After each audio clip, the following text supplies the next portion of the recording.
For Sunday morning Srimad Bhagavatam discussion. Um, Today's verse is from the first canto of Srimad Bhagavatam. Hare Krishna Chaitanya Prabhu from the Prabhupada. Hare Krishna Gadabullah Prabhu for joining. Thank you, Prabhu. Thank you for giving us. Thank you, Prabhu, for giving the opportunity, Prabhu. Today's verse is from the first canto of Srimad Bhagavatam, chapter number 13, titled Dhritarashtra quits home, and verse number 9 from the particular chapter. So hopefully it's visible. Okay. So Yes. before we start, thank you. Before we start, we'll sing the Mangalasharam prayers. We'll go ahead.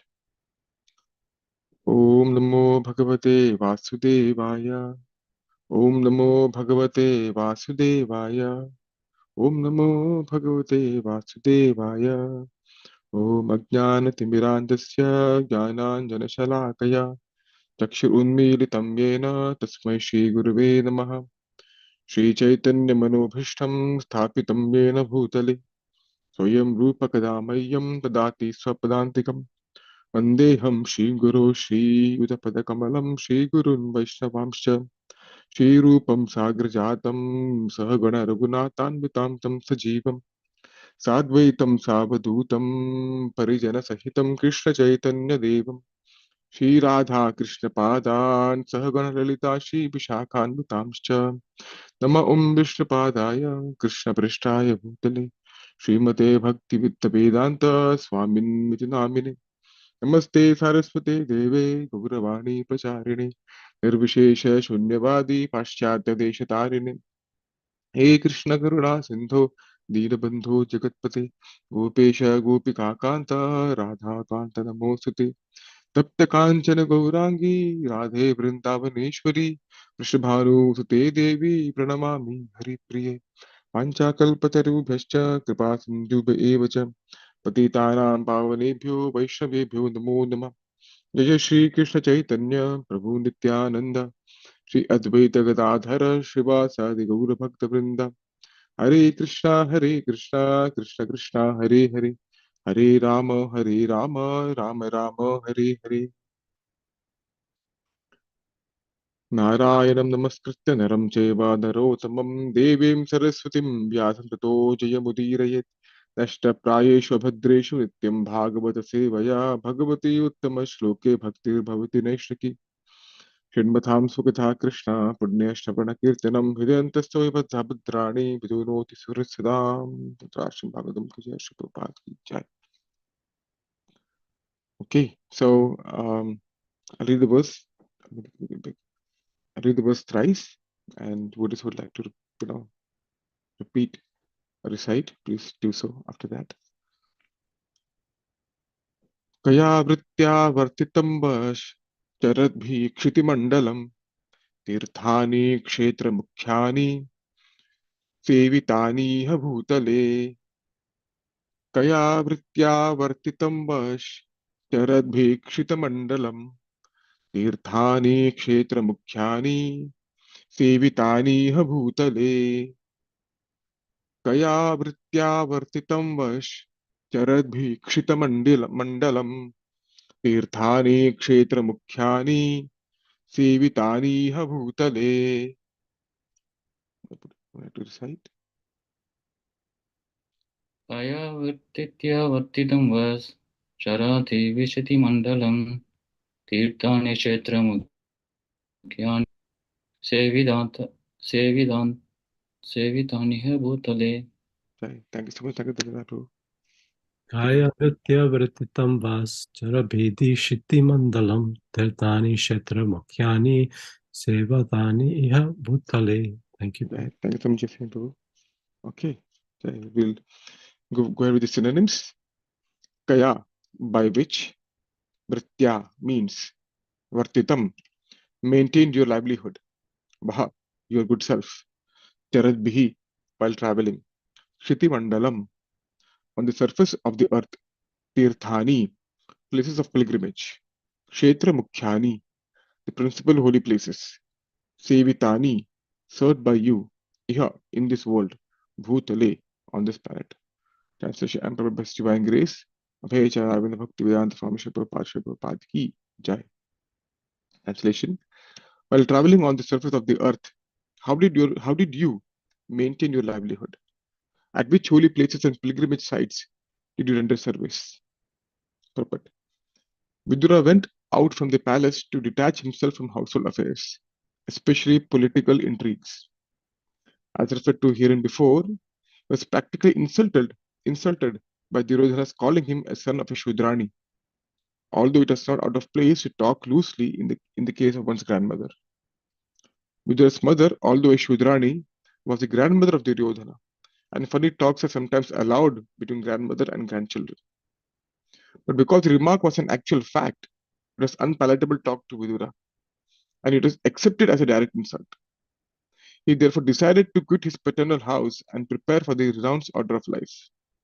This preparatory stage is called Vanaprastha Ashram, a retired life for traveling and visiting the holy places on the surface of the earth.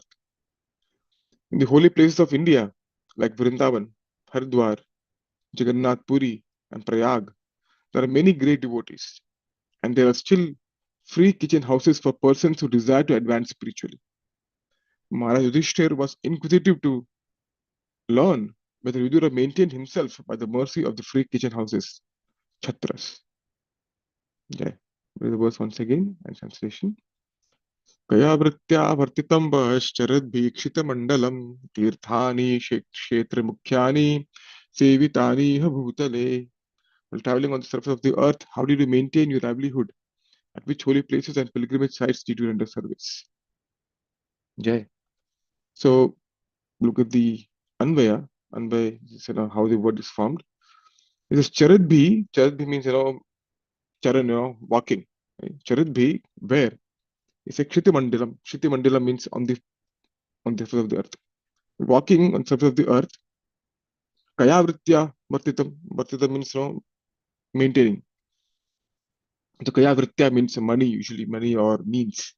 So by which, how did you maintain yourself? Yourself. Vaha kaya vritya vartitam. While walking on the surface of the earth. Kaya vritya vartitam. And, so implied, and Tirthani kshetra mukhyani. Tirthani, which places of pilgrimage, mostly water bodies. Or kshetra mukhyani, which principal holy places. Where on Bhutale, on this planet, Sevitani Iha. Iha Bhutale, in this planet Earth, which Tirthani Kshetra Mukhyani Sevita, which all, what are the different places of different water bodies, Tirthani or Kshetra, principal holy places you visited and rendered service, Sevita, in this material world, in this planet or on the planet, Iha Bhutale. That is the Anvaya. Charadbhi Chitamandilam Vaha Kaya Vritya Vartitam. And Cha Iya Bhutale Tirthani Kshetra Mukhyani Sevitani. Which all places you render service. So now when you desire to ask someone, here, we see Majidishtir asking Dear Vidura a few questions basically. The previous verse, this verse, and the next verse is a very, very beautiful verse, one of the very famous verses of Srimad Bhagavatam. But here Yudhishthira is asking Vidura all questions. So how did you maintain livelihood? Where did you visit? What did you do? Very, very inquisitive, right? So before we ask, the etiquette of asking questions is you should first glorify the particular person, speak some sweet words, and then ease into asking the questions. You just don't directly jump. You should get into it. Take slowly and then ask questions. So if you see in this the way Maharishi has asked the question, Srila Prabhupada in one of the purports of the third kind of Srimad Bhagavatam, he says, question and answers among different classes of men have different values. Right? So for example, a mercantile man person in a business exchange cannot be expected to highly purposeful in spiritual values. They would talk about, hey, what kind of business do you do? How did you make this money? That's the kind of talk they will talk, mercantile man. So depending on the question and answers of people, we can figure out the caliber of the person or the intent or the mood of particular person. And this is what we can kind of see in the mood on the mood of Maharaj Yudhishthir. Okay? The kind of question one poses, or kind of question one asks, right, represents the type of consciousness one has or one has cultivated. A tamoguni person will ask that kind of question, even if a person, let's say, uh, let's say one of friend goes to a holy place and comes back. If this friend or the other person is a more tamogun, predominantly, person will, oh, where did you go? What kind of things did you eat? Or what did you enjoy? That kind of questions the person will ask, right? So we can kind of figure out, not to judge, but kind of figure out what kind of consciousness mode the person is in, right? So, what is Maha Yudhishthir asking in this regard? What kind of service did you render? Not only how do you maintain livelihood, we'll talk about that as well, but what kind of service do you render? Not what kind of sites did you see? Not like, okay, you went to pilgrimage places, holy places, but what did you do? What kind of service? That is the mood of Maha Yudhishthir. Now he's eager to know. Now we know that Vidura returned to the palace. Prabhupada mentions in the purport here, right? Prabhupada returned to the palace, and Vidura returned to the palace, and Prabhupada is as well, well-wisher. So Vidura is a real well-wisher of all living beings, technically, actually speaking.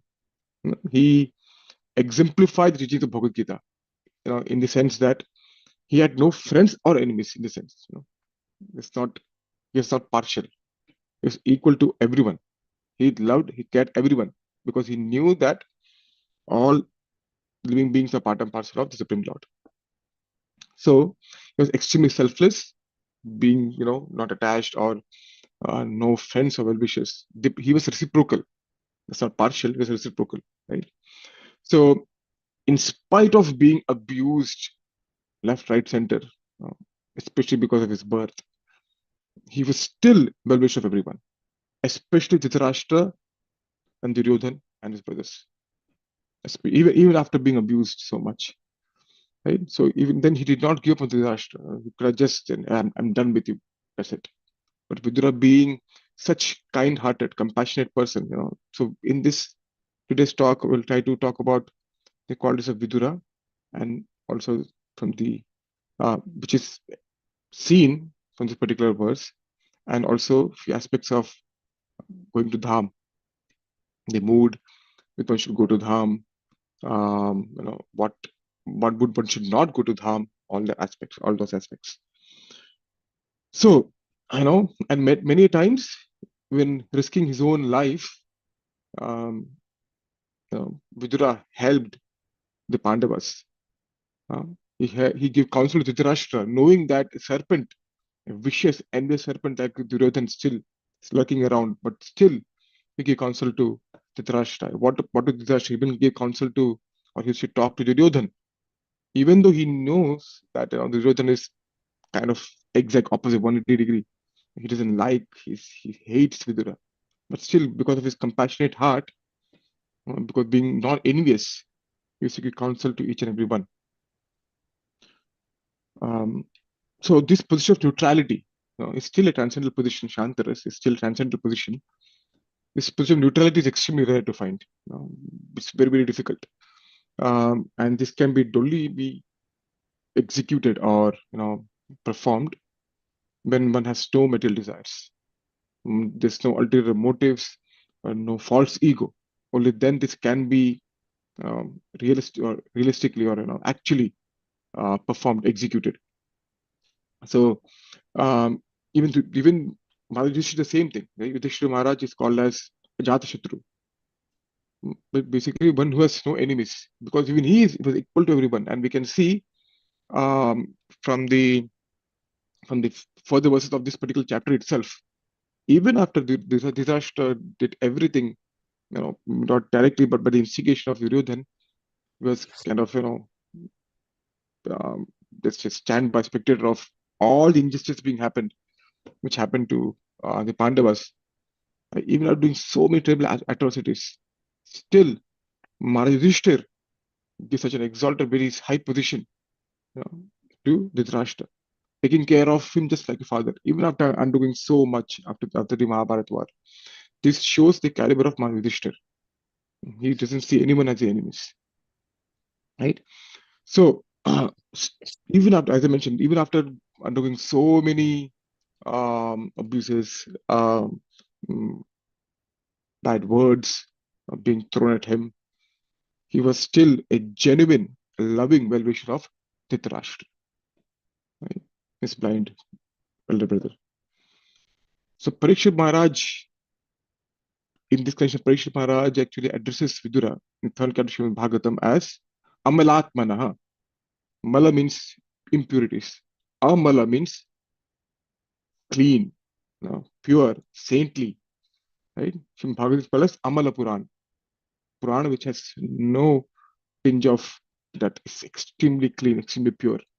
So even Atmana, his whole entire being was Amala, was pure. Parikshit Maharaj addresses Vidura as this Amalatmana in the third kind of Srimad Bhagavatam. So such loving reciprocation which Vidura offered was based on true knowledge. So he had true knowledge of the living entity, right? Who the living entity is, and based on this true knowledge, he used to reciprocate and approach or have dealing with different people. Nowadays, what happens, in trying to keep our relationships, we try to compromise on the principles of truth, right? But Vidura really cared about Dhritarashtra. So we see in Bhagavad Gita, there's a beautiful verse, Anudvega karam vakyam satyam priyam hitam chayat. In 17th chapter of Bhagavad Gita, Krishna talks about the austerity of speech.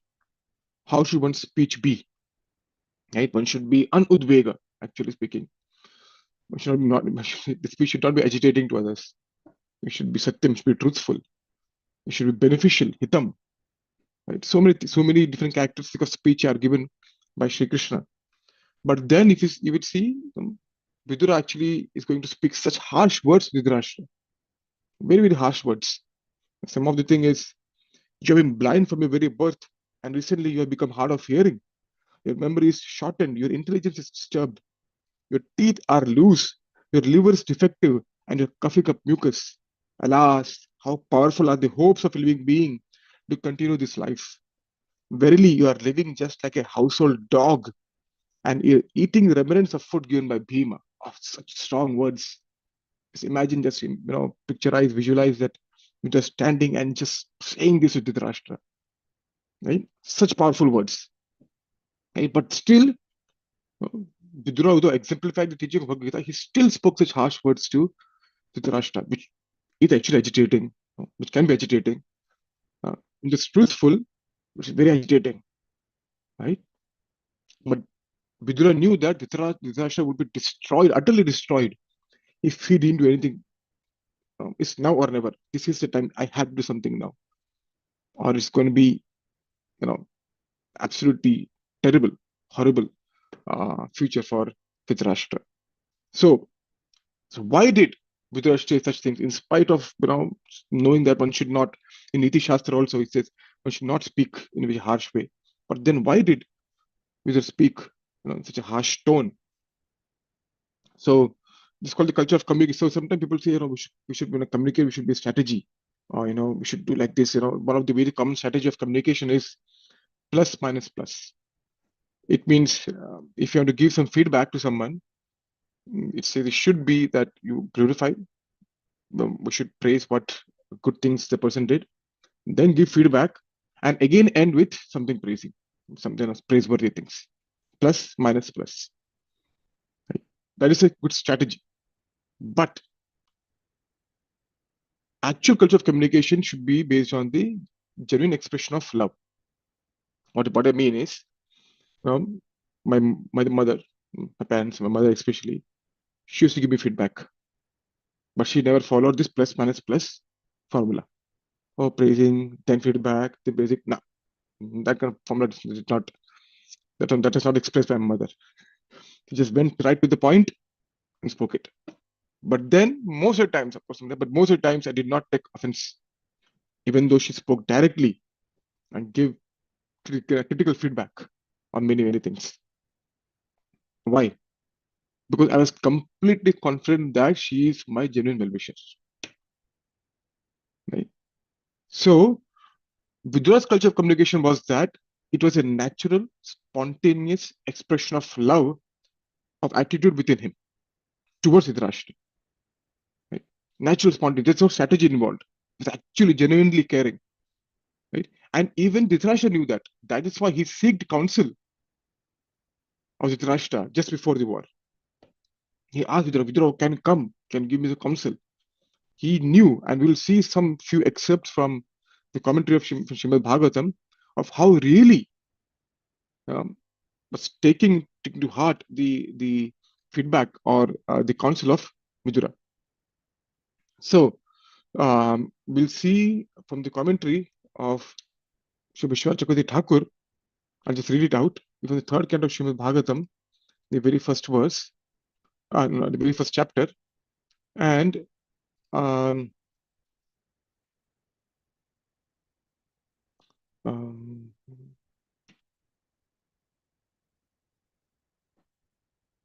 okay. So now it's from the third canto, first chapter, verse number 11, right? So Vidura actually trying to counsel Dhritarashtra, right? He says that, oh no, Krishna is unlimited, Krishna is glorious, Krishna is the best of the Yadus. So he glorifies Krishna like beautifully. And then says, if you desire your own good, O Dhritarashtra, oh my dear brother, please give the share of kingdom to the Pandavas. Please give the kingdom.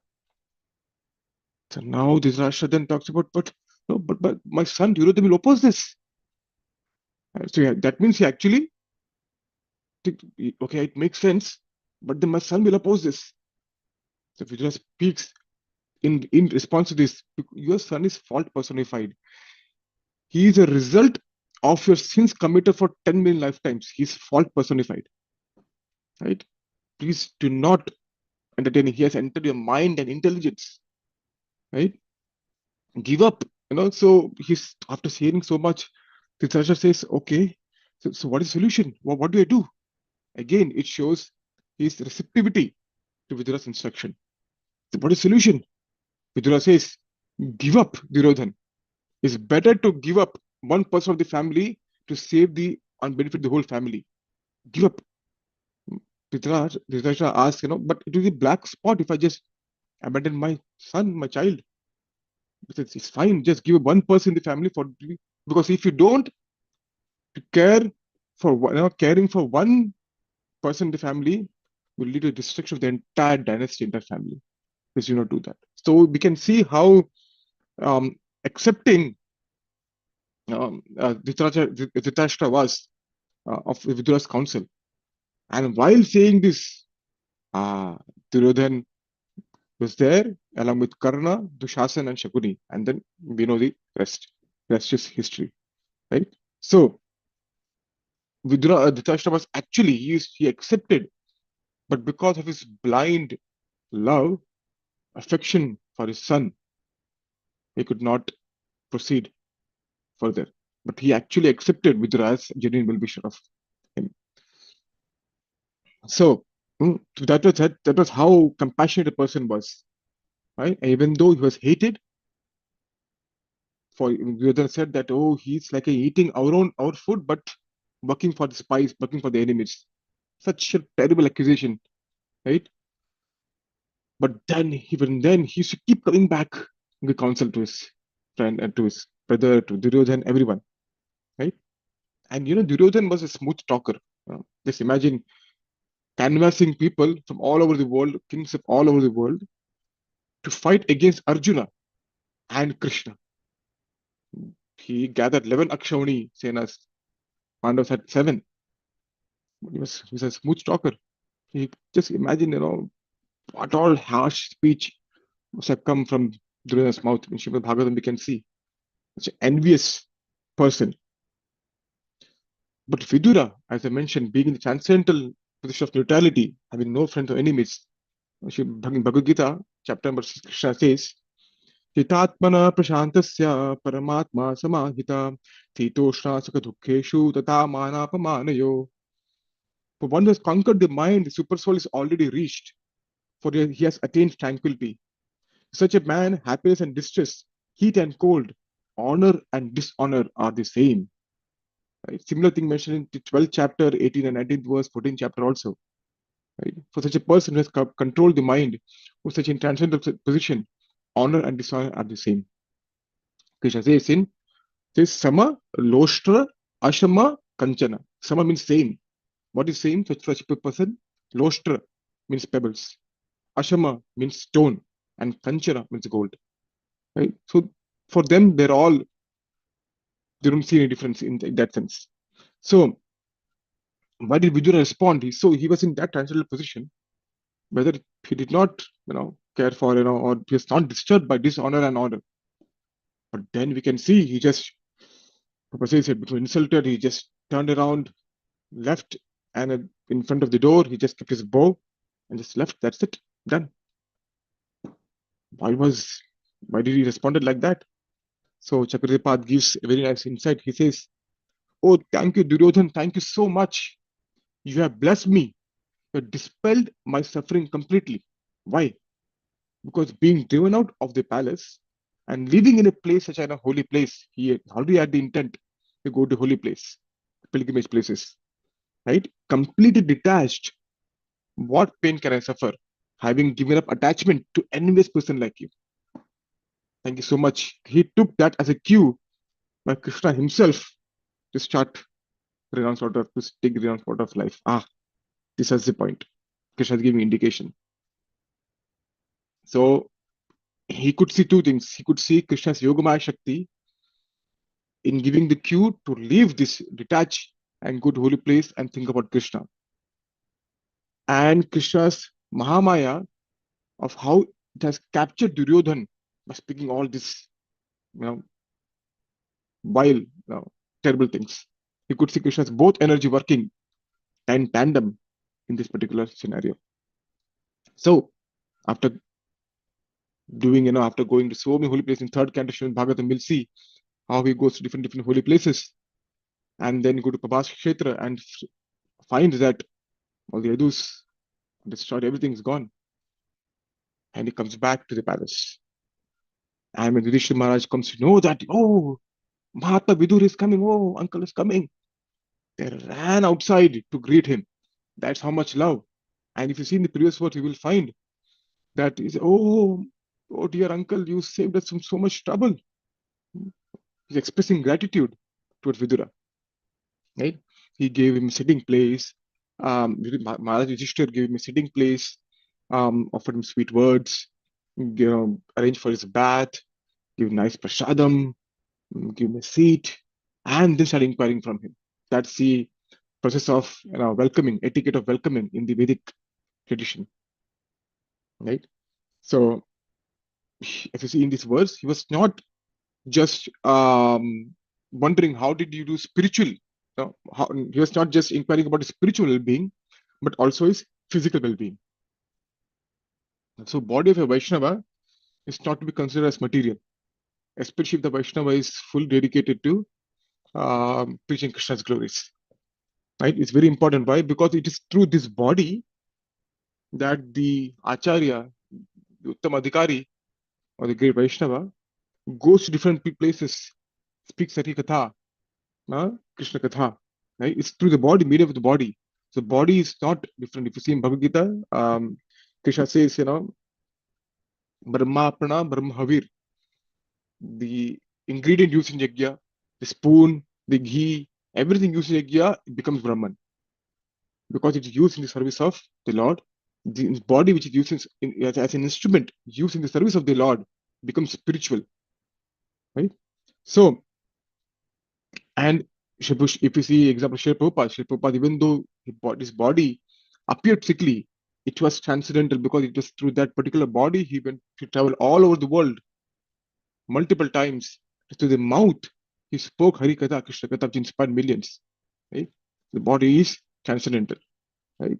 So here he's asking not only how we maintain your body, because he was concerned about the body of Vidur, Mahatma Vidur, but also spiritual well-being, as in what service did you do are going to different pilgrimage sites. And the different ways of rendering service, when you go to holy places. One is, of course, we can do physical service, clean something, or clean the streets, whatever. You can do physical service in a pilgrimage place. You can do service by donating Lakshmi, which is always needed. When Lakshmi to pilgrimage places, different um, what do you say, groups or services. For example, Annadan, Godan, Goraksha. So many different services are there which we can contribute to. One other thing which we can do is service is hearing. Hearing is also a service. In fact, one of the principal services, you could say. One of the first limb of Surup Siddha Bhakti. Vada Bhakti is called as Surup Siddha Bhakti. Right? And hearing being the primary principal one. Even hearing is service. Right?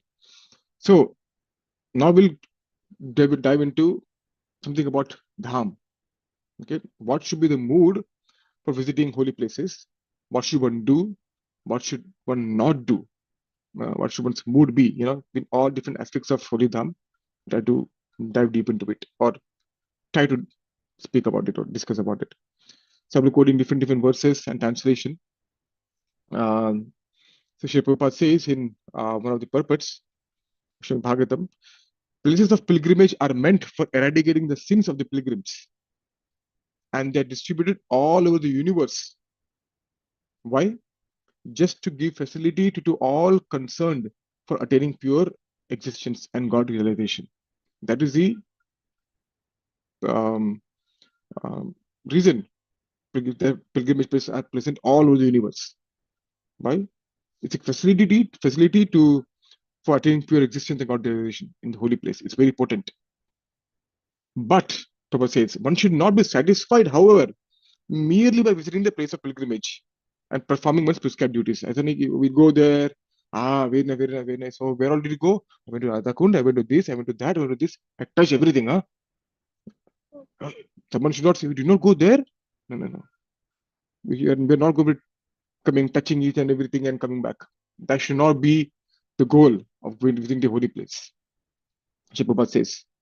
He says, one should be eager to meet the great souls who are already there, engage in service of the Lord.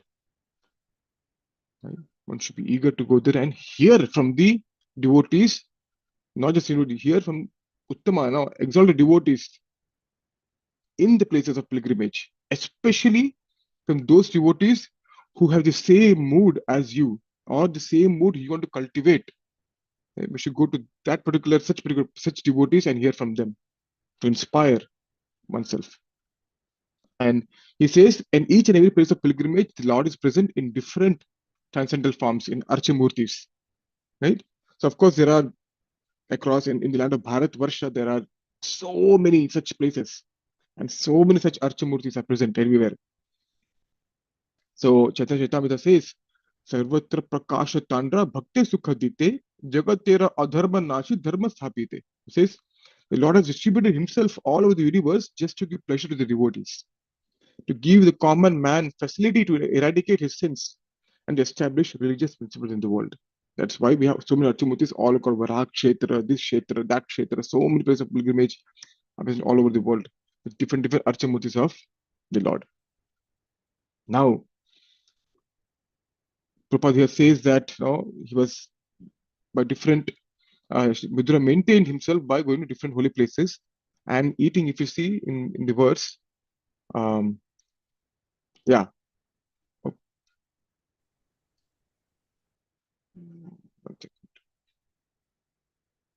If in the purport to the verse, Prabhupada says that Yudhishthira Maharaj wanted to know what, but inquisitive to learn whether Mudra maintained himself by the mercy of the free kitchen houses, Chatras.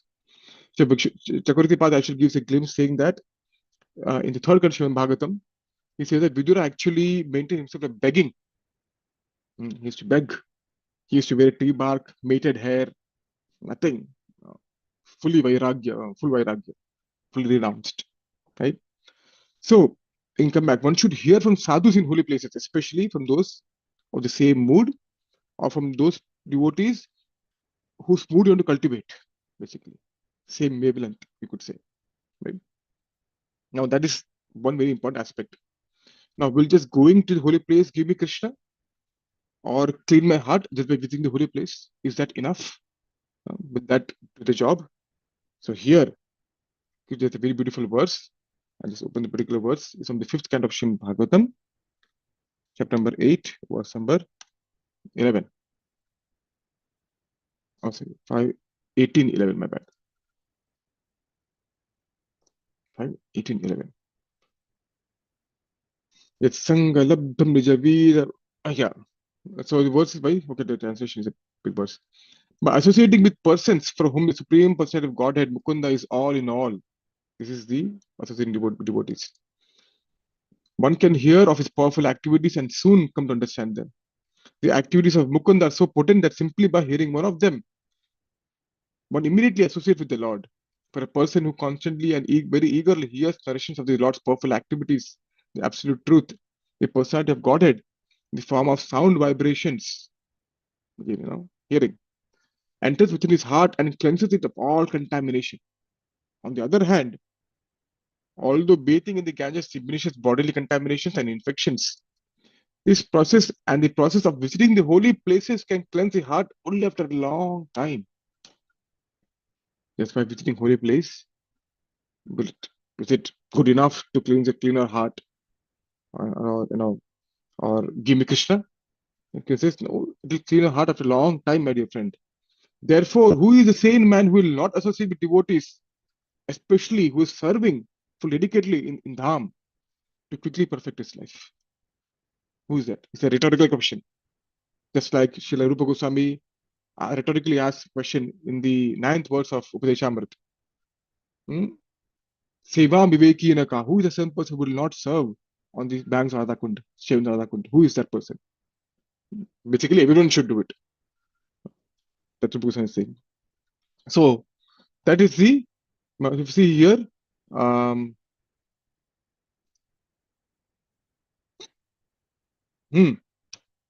so Krishna, right? So basically, Krishna is basically, if you see Ajo, Ajo means here Krishna. Chakravarti says, Aja, Krishna removes impressions of desire, Angajam, the desire, impressions of desire related to the mind. So he very beautifully, poetically composes a very beautiful verse. I'll just read the translation. Krishna removes the impressions of desire related to the mind of men sipping through the ear the holy waters of Lord's pastimes. So beautiful. Sipping through the ear the holy waters of Lord's pastimes heard from the devotees. That's how Krishna enters. Right? And Chakravarti writes, it's very, Krishna's pastimes are amazing, beautiful pastimes, but without the association of devotees or hearing from devotees, pastimes of Krishna are very rarely understood. If you just took in a book, I'm going to read myself, that's it. I'm not understand from, not to hear from anyone. It's very difficult to understand Krishna's pastimes because we will become bewildered, right? Similarly, Krishna says in the 11th canto of Bhagavatam, chapter 12, verse 1 and 2, Uddhava Gita section. He says he can't be brought under control by all the process of yoga, Ashtanga yoga, or practicing non-violence, chanting of the Vedas, tapasyas, blah blah blah. So many lists is given, and one of the ingredient, one of the element being visiting holy places. I'm not controlled by people who are just visiting holy places. We're going to Char Dham Yatra, we're going to this Yatra, we're going to that Yatra. What do you hope to attain? Oh, we'll go to Bhavan Jayenge by just going to these holy places. That's it. Just no, I'm not brought under control by just all the different aspects of yoga, digging wells, giving this charity, non-violence, chanting the Vedas. Just by mere act of that, I'm not controlled. Why? In the 11th canto, I'll just share the 11th canto of Srimad Bhagavatam, chapter number 14, verse number 20. Beautifully Krishna says, Na sadhyati mam yogo na sankham dharma uddhava na swadhyayas tapastyago yata bhaktir mamorjita. My dear Uddhava, the unalloyed devotional service rendered to me by my devotees bring me under their control. I cannot be thus controlled by those engaged in mystic yoga, Sankhya philosophy, pious work, renunciation, nothing, all the things, going to holy places. I cannot be controlled by all this stuff. Only by unalloyed. Yatha bhaktir mama urjita, strong developed towards me, mama. Can I be controlled? Swadhyayano, tapas, tyaga, sankyam, nothing. Right? So Krishna says, Sri Prabhupada says in Krishna book, chapter number 84 and 86 is both chapters. He says, I'll just quote Sri Prabhupada. He says, one cannot purify himself merely by traveling to holy places of pilgrimage and taking bath there by seeing the demigods form in the temples. No. But if one happens to meet a great devotee, a Mahatma, who is a representative of the personality of Godhead, one is immediately purified. Right? One cannot purify himself merely by going to these pilgrimage places, but hearing from a devotee, sadhu, from that particular in the particular place has multifold potencies. Right? He further says, my dear, this is Krishna speaking. My dear revered sages and respectable kings, you can take it from me, Krishna saying that person who accepts his material body made up of three elements, mucus, bile, air, as his own self, who considers his family and relatives his own, who accepts material things as worshipable, or who visits holy place of pilgrimage just to take a bath there, but never associates with great personalities, sages, and Mahatmas. Such a person, even though in the form of human being, is nothing but an animal like an ass. What strong statement by Sri Krishna himself, right? In chapter 84, Krishna book, Prabhupada writes. Now, so many things he gives, so many different um, um, things, basically says so different things. One of the things being, one who just visits holy place of pilgrimage just to take bath there. डुबकी लगाया हमने, we just dipped in the water. Aha, very nice. I'm pure. I'm done. Aha, with Krishna prem. All this stuff. No, Krishna says no. Nothing like, but nothing but an ass. Krishna says, right? And Krishna says also, one can gradually become one of the very famous words. One can gradually become purified by seeing, touching, and worshipping temple deities, place of pilgrimage, and holy rivers. So two words from in our verse from today, Tirthani and Kshetra. Right? So Krishna says here, one can gradually become purified. No? Gradually by what? Doing what? Seeing or touching, worshipping the temple deities, or going to place of pilgrimage, or going to tirthas. Place of pilgrimage is basically kshetra. The holy rivers are tirtha. But one can attain the same result, not for a long time, immediately, simply by receiving the glance of exalted sages. That's how important is to associate with sadhus, especially. Hearing, of course, is important, but that especially in the dham, right, from sadhus. So Sri Jiva Goswami says that the same thing, it takes a long time to get purified, but by the glance of devotees, one can become purified.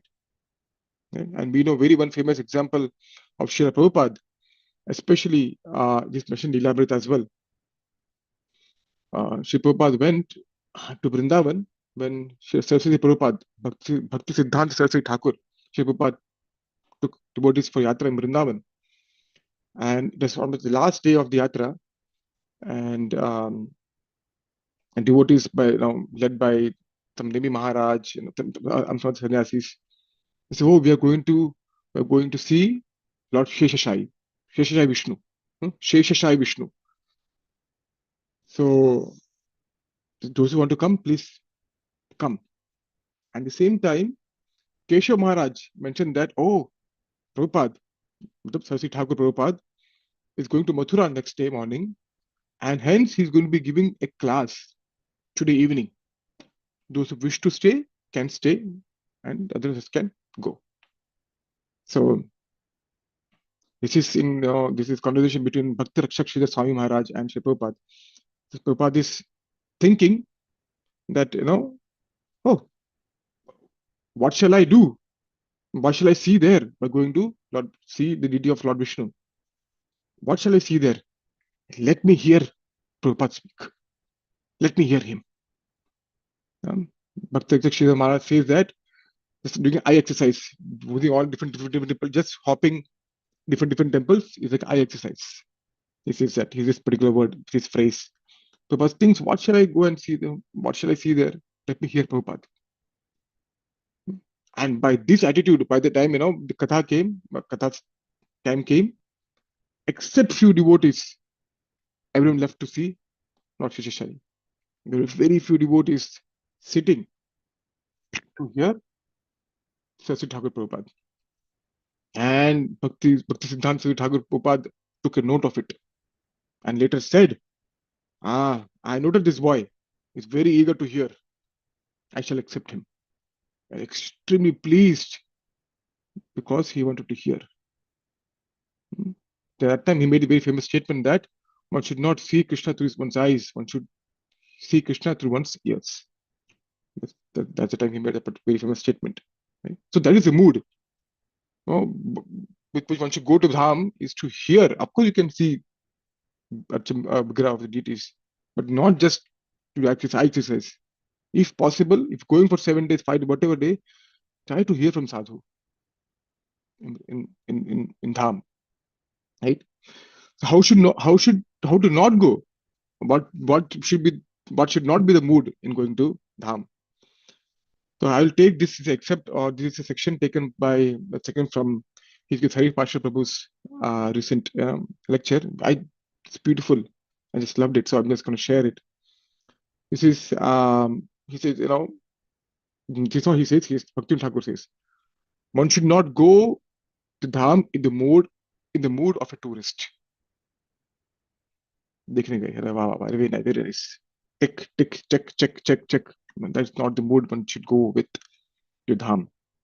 He says, Tumi chao bhrami bare, e sakal bare bare, mukti labha kori bare tare. Says, he's saying to his mind, you want to travel to all these holy places of pilgrimage again and again, simply for the sake of obtaining liberation from material miseries. But we actually see that your heart is not become completely fixed up by going to all these places. Therefore, your wanderings are simply useless labor. He says, sakala taba brahma nirarthaka parishrama. Chitta sthira tirtha nahi kare. Just parishrama, just wandering, going to all the holy places without being fixed up, and just going for the sake of being liberation from material miseries is just useless labor. Nirarthaka, useless parishrama. That Thakur Bhakti says. Says then, he goes ahead. Tirtha phala sadhu sange antaranga. Shri Krishna bhajana manohara. Jata sadhu tatha tirtha. Sthira kori nija chitta. Sadhu sanga koro nirantara. The ripened fruit and the real benefit of any place of pilgrimage is the company of pure-hearted devotees of the Lord. Right? So establishing intimate and friendly relationship with such devotees.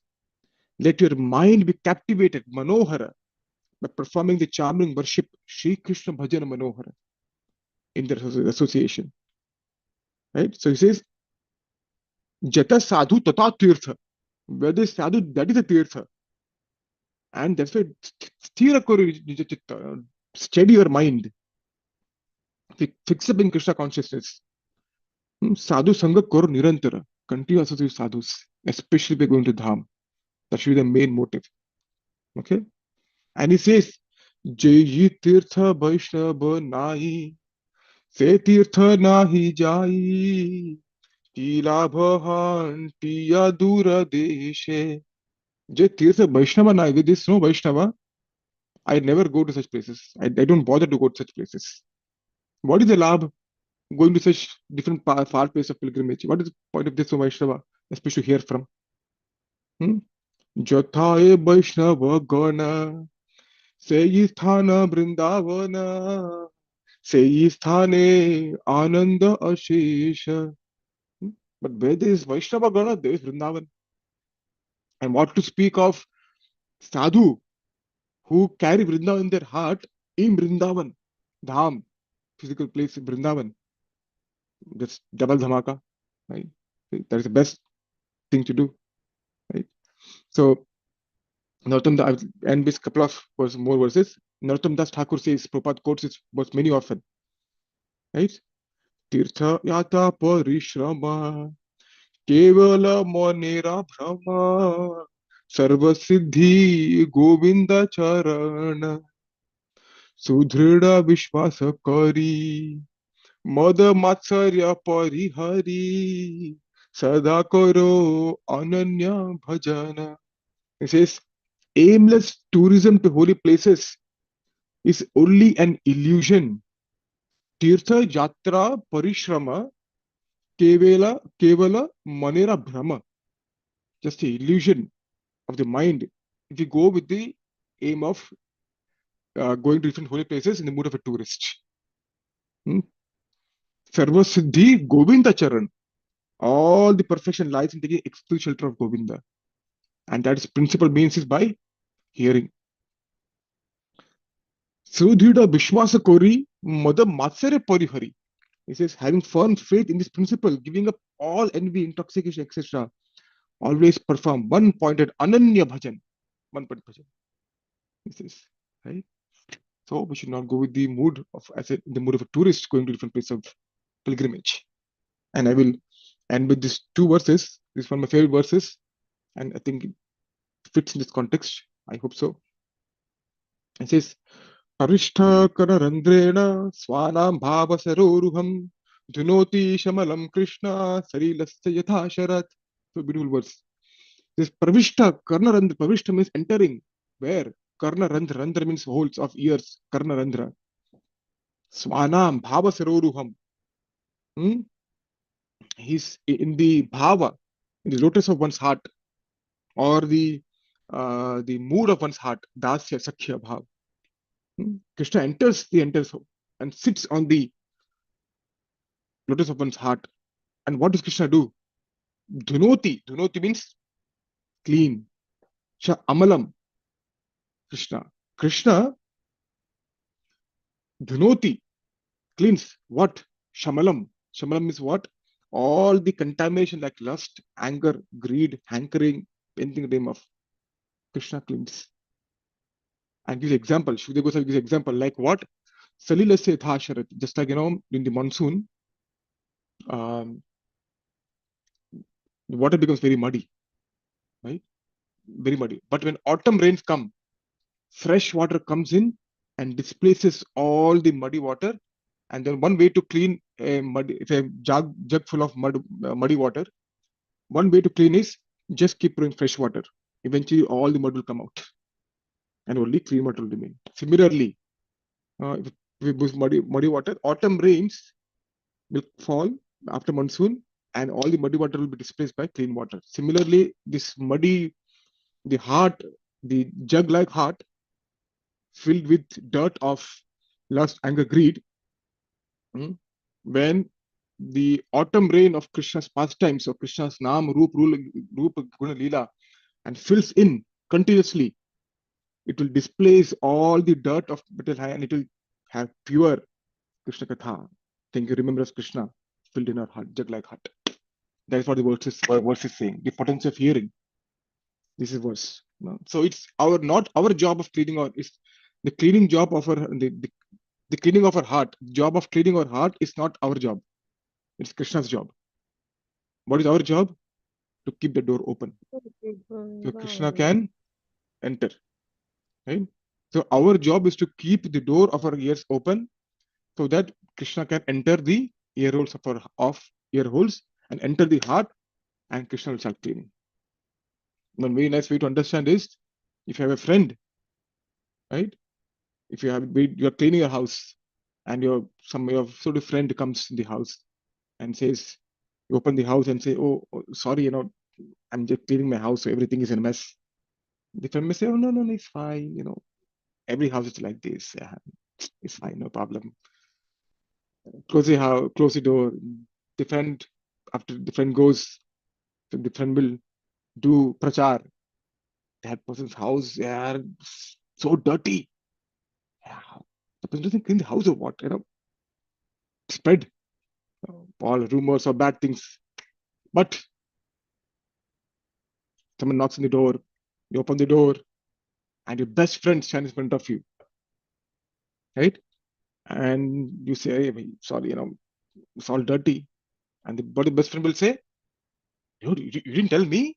You should told me. Let's do it together. Let's go. Come on. We'll roll up the sleeves and enter the house and say, which I will do this house. I will do this room. Okay. You just said I will do this room. The person will take the friend, best will take charge. You sit down. I'm going to do this. Krishna is who? Suhridam Sarvabhutanam. Suhridam. He is the benefactor of all living entities, the best friend of all living entities. So when Krishna enters the house, if we let Krishna enter the house through the ear holes, he will enter the bedroom, the inner chamber of our heart, where all the Shamalam is present, and say, hey, you just make sure I can enter the house. I'll do the cleaning job. Krishna becomes a janitor, cleaning person. So our job is to let Krishna enter the ears of our heart, of our ears, basically. So one can ask, but this can also be done by Jnana Yoga or Ashtanga Yoga. This is also possible. Technically, it's possible. Yes. But then Chakratipad very beautifully gives, saying that, well, yes, it's possible. But if you have a very dirty jug, you put some, let's say, very dirty water, you put some chemicals into it, whatever, to clean the water. The water is not actually clean, it just pushes the dirt down, makes it heavy, and water is clean. But then you shake the jar again, jar becomes dirty. Jar is still dirty. So Ashtanga Yoga, Jnana Yoga, they all clean the heart, sure, but not fully. Not fully. Right? But Bhakti Yoga does. He says from Srimad Bhagavatam 1.6.5, he says, Yamadhibir Yoga Pathai Kama Lobho Hato Muhu Mukunda Sevaya Yadva Tatha Madhana Samyati. He says, the Atma is constantly affected by Kama and Lobha. Won't be satisfied by Ashtanga Yoga or other paths as much as direct service to Mukunda Sevaya Yadvat.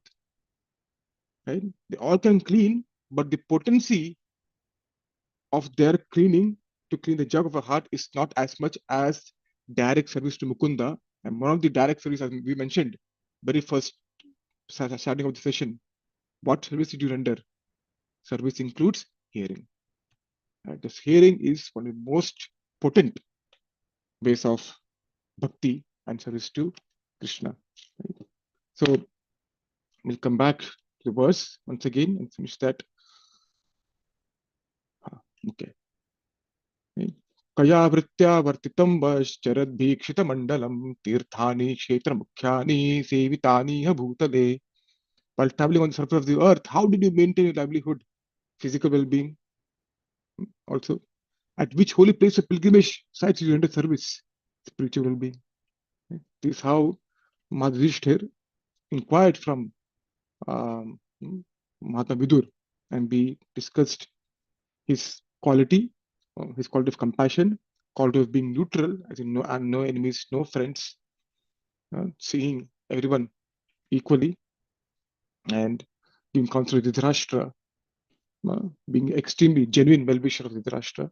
Also, we talked about the importance of going to holy places, in what mood one should go to one should visit holy places, in what mood one should not visit holy places. Also, we saw from Srimad Bhagavatam, from Sri Bhaktivinoda Thakur's Kalyana Kalpataru, we look from Sri Narottama Das Thakur's Prema Bhakti Chandrika, all different sources of our acharyas.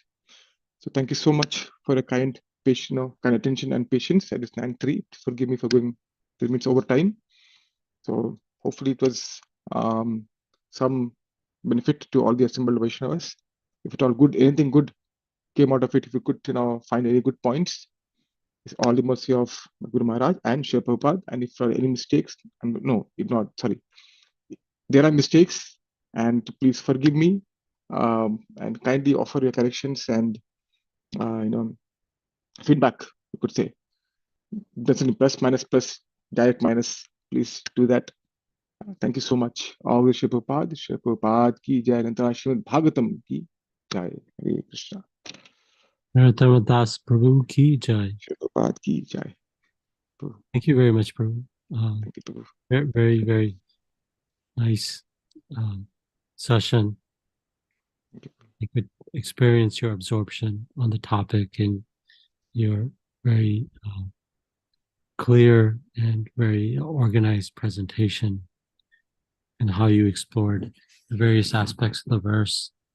And I really like the personal examples of you and your mother and all the other examples that you gave to make it practical and understandable, as well as your nice summarization.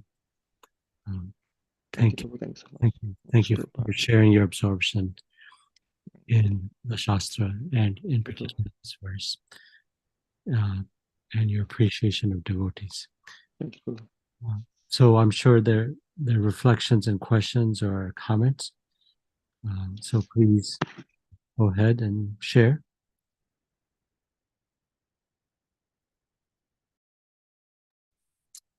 Prabhuji, for such a nice presentation. I really enjoyed description. Copying paste, Prabhu. Thank you so much for kind words, Prabhu. Thank you. So you could share a little bit more how to find the sadhus. Oh, we're putting on a spot, Prabhu. The same thing which I'm in the process of, Prabhu. No good to Vrindavan, Prabhu. Maybe I can take cheat sheet from you.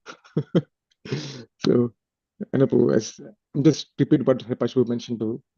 It takes a lot of time, but for me, it's going to take lifetimes. It takes a lot of time to go there in person and find, which because I don't have the bandwidth so today to do it. So I'm going to rely on senior devotees and beg from them to, especially if I know that if they are the same mood which I want to cultivate, maybe I can do some service to them, and ask them, Pariprashana Sevaya, do you have anyone know? If you know anyone, do you mind recommending? So maybe I can't really find personally who are the best, but I can ask devotees and request from them if they can share some, so I can go and find people. That is the only thing I can think of right now. Check which I can do practically. You. Sorry, Prabhu? You said we need to ask devotees who are more experienced. So I'm asking you. No, Prabhu. Then Prabhu, you ask the wrong person, Prabhu. I'm not experienced at all. So. Whatever you. Yeah. So devotees who carry Vrindavan with them as well, and the devotees who's in Vrindavan.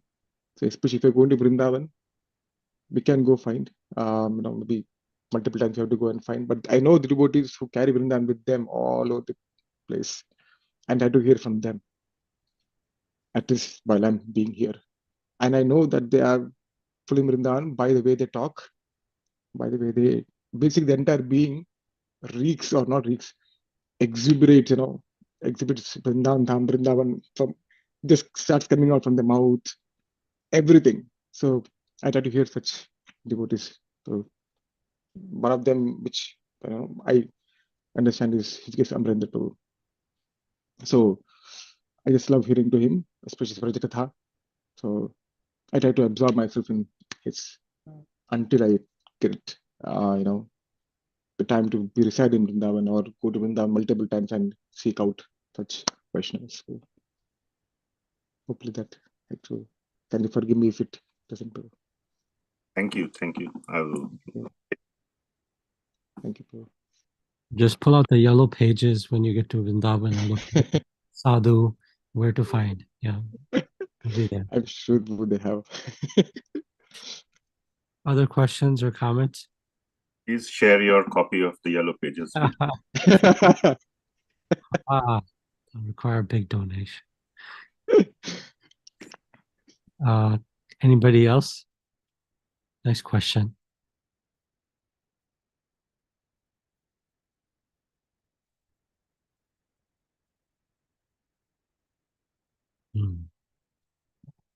Okay.